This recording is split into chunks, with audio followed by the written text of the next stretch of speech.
പയ്യന്നൂർ സാഹിത്യോത്സവ വേദിയിൽ വേറിട്ട പരിപാടിയായി മാറി നഗരസഭാ അധ്യക്ഷയും കൗൺസിലർമാരും ചേർന്നൊരുക്കിയ ഒപ്പന വൈറലായതിന്റെ ആഹ്ലാദത്തിലാണ് ചെയർപേഴ്സണും കൗൺസിലർമാരും.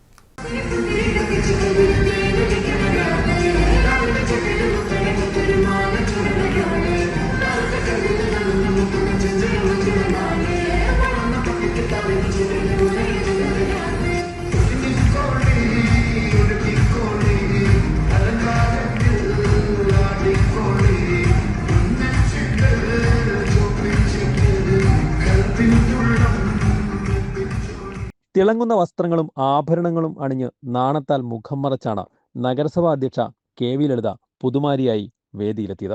അകമ്പടിയേകിയ കൗൺസിലർമാരും അക്ഷരാർത്ഥത്തിൽ സദസ്സിന്റെ കയ്യടി നേടി. ഒരാഴ്ച മാത്രമായിരുന്നു ഒപ്പന പഠിക്കാൻ ഇവർക്ക് മുന്നിൽ ഉണ്ടായിരുന്ന സമയം. നഗരസഭയുടെ ഭാരിച്ച ഉത്തരവാദിത്വം ചുമലിലേറ്റുന്ന ഓരോരുത്തർക്കും ഒത്തുചേർന്ന് പരിശീലനം നടത്താൻ സാധിച്ചതുമില്ല.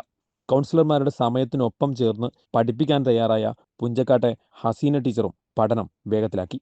പയ്യന്നൂർ സാഹിത്യോത്സവത്തിൻ്റെ ഭാഗമായിട്ട് വനിതാ കൗൺസിലർമാരുടെ ഒപ്പന അവതരിപ്പിക്കാൻ വേണ്ടി കഴിഞ്ഞു എന്നുള്ളത് ഏറെ സന്തോഷമുള്ള ഒരു കാര്യമായിട്ട് കാണുകയാണ്.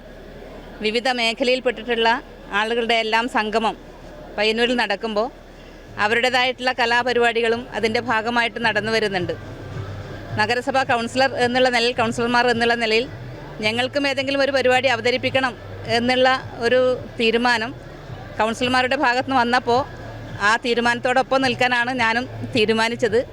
അതിൻ്റെ ഭാഗമായിട്ട് ഒരു പരിശീലകയെ കണ്ടെത്തുകയും പുഞ്ചക്കാടുള്ള ഹസീനയെ കണ്ടെത്തി ടീച്ചർ നല്ല നിലയിൽ, ചിലപ്പോൾ നമുക്ക് രാത്രി സമയത്ത് പഠിക്കാൻ പറ്റുമായിരുന്നുള്ളൂ, ഏത് സമയത്ത് വിളിച്ചാലും അവർ വന്നിട്ടുണ്ടായിരുന്നു. ആ രീതിയിൽ ഒരാഴ്ച കൊണ്ട് ഞങ്ങൾ ഈ ഒരു പരിശീലനം നേടിയിട്ടാണ് ഈ പരിപാടി അവതരിപ്പിച്ചത്. എന്തുതന്നെയായാലും ഒപ്പന അരങ്ങേറിയതോടെ നാട്ടുകാരുടെ വലിയ പിന്തുണയും പ്രോത്സാഹനവുമാണ് കൗൺസിലർമാർക്ക് കിട്ടിയിട്ടുള്ളത്.